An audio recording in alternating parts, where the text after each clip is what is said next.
Greetings everyone! Welcome to issue 22 of Archie's Sonic Universe and part 2 of Treasure Team Tango, aka the story where everyone fights over a Soul Emerald. Before we get to the main event, let's recap the setup. Amy, Cream, Cheese, and Nicole were tracking a strong energy signature that appeared not long after Dr. Nega and the Zone Cops briefly visited Mobius. They encountered Blaze, who's also tracking the signature, believing it's one of the Soul Emeralds. After a brief misunderstanding, they team up to find the signature. They ran into Rouge, who's doing some tracking of her own, and they eventually found the source. And indeed, it was a Soul Emerald. Rouge predictably takes it rather than let Blaze have it. And in order for her to escape without getting burned, she summoned the rest of Team Dark to back her up.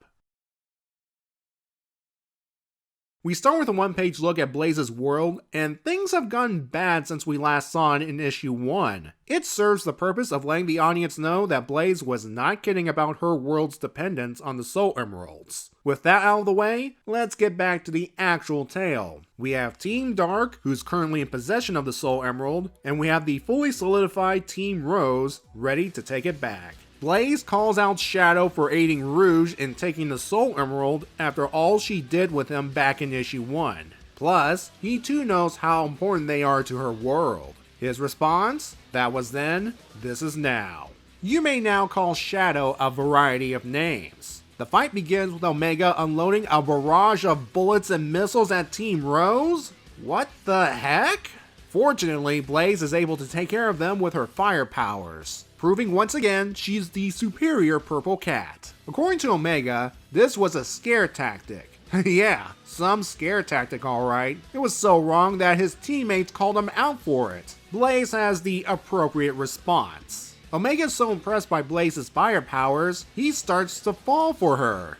Okay? While this is happening, a trio of shadowy yet familiar silhouettes observe them, waiting for their moment to strike. Well, the fight develops into a game of keep away as the Soul Emerald keeps changing hands between the two teams until eventually it lands in Cheese's hands. At Cream's prompting, he flies away, and thus Team Rose is the current victor. Team Dark, Rouge in particular, hates being sore losers, so as a consolation prize, they're going to take the gray Soul Emerald Blaze has. Like I said last issue, Rouge has been watching them for a bit before revealing herself and saw how Blaze summoned it. Thankfully, this will not turn into a fight for 2 Soul Emeralds. As Shadow attempts Chaos Control, Team Dark learns the hard way why it's called a Soul Emerald as opposed to a Chaos Emerald. And just like that, Blaze reclaims it. With Team Dark out of commission, Team Rose make their getaway. Cream flies on ahead to rendezvous with Cheese, only to encounter the trio that captured him and the Emerald. Indeed, it is Knack the Weasel, Bean the Dynamite, and Bark the Polar Bear, having come together to form Team Hooligan. Cream's attempt to get Cheese and the Emerald back results in her getting captured. If you think her verbal beatdown of Rouge is harsh, she really lets Team Hooligan have it, and yet it is still very adorable. Even Bean is awed by her cuteness and wants to adopt her. What's not cute is the rest of Team Rose emerging from the ravine, ready to attack. Nag here has a PTSD moment upon seeing Amy once again. Yes, that's right, once you encounter the hammer, you never forget. As such, he hightails it out of there with the rest of the Hooligans and Cream. Blaze makes sure they don't get far. Before Amy has a chance to grab the emerald from the Hooligans, she gets shot at. Although singed, Team Dark's back for another round. As soon as they take on Team Rose, the Hooligans, whom Team Dark did not see, take the opportunity to sneak away. For round 2 of Team Dark vs Team Rose, Team Dark emerged the victors this time. I say this as Cream and Cheese, the remaining Team Rose members, are ready to fight for their friends. That's brave of you two. However, you're going up against a skilled jewel thief, the ultimate life form, and a killer robot. Said killer robot grabs the two, and Omega realizes he's committed one of the ultimate sins of the Sonic franchise. He made Cream the Rabbit cry. Attacking her is one thing, but making her cry? He's gone too far. Eventually, Team Dark are informed that Team Hooligan has the Soul Emerald. That'll change soon as Knack spots an air blimp heading straight towards them, ending this issue. The title for this issue is The Cruzada, from the Spanish word cruzar, meaning to cross. This move occurs anytime a foot is crossed in front of or in back of the other. To try and connect it to this issue, I'm going to have to do some stretching, namely using a meaning of the word cross. In this case, the 7th verbal definition: oppose or stand in the way of someone. This definitely fits with what we saw in this issue. Team Dark is in the way of Team Rose getting the emerald to help Blaze's world.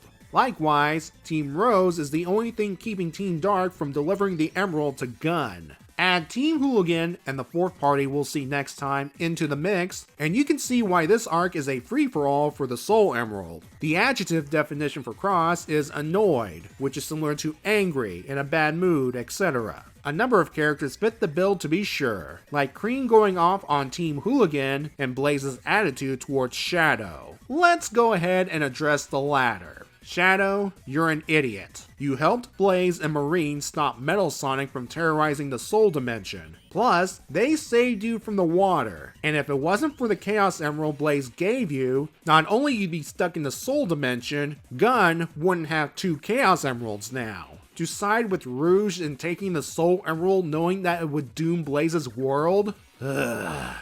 And again, showing us the state of Blaze's world in the beginning lets us, the audience, know that she's not making this up. To be fair, before Shadow said that was then, he did have a tinge of guilt and hesitation. I guess he changed his attitude right there because he did not want to appear weak in front of the rest of Team Dark. Well, you made your choice, Shadow. By defying Blaze, you and your team got singed, if only for a little while. Rouge? Still don't like her. E123 Omega. He's putting that gift of a soul Gamma gave him to good use. While it is odd that he's fallen for Blaze, I think it's more accurate to say he's in love with destruction.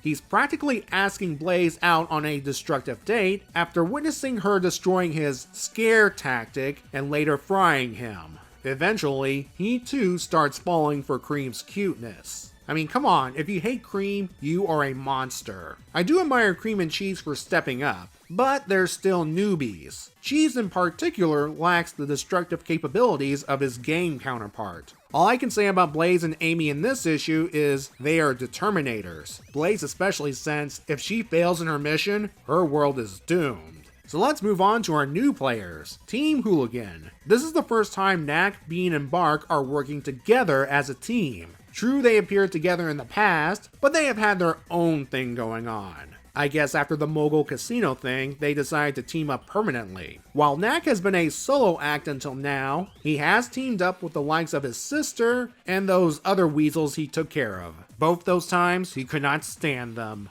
Now he's partnered with a crazy bomber bird and a strong silent polar bear, the latter two having been together since issue 160. I think the differences between then and now is Bean and Bark have skills that are different from his, and they're obscure Sega game characters, which makes this union a stroke of genius. From a meta point of view, we kinda see the benefits of this team up, in that they're acknowledged in recent Sonic games. I assume they track the energy signature like the others, and they now plan to sell the Soul Emerald to someone like Eggman or Mogul for a hefty sum.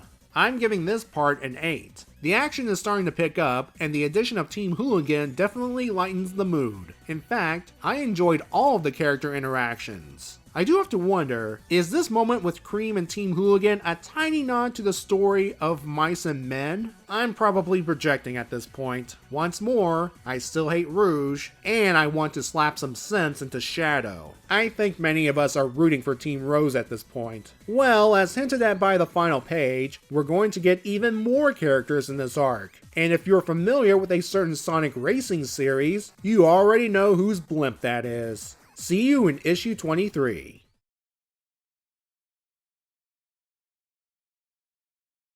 I did not bring this up in the review, but Shadow takes out Amy with her own hammer. In that case, thank goodness it's not Stormbreaker.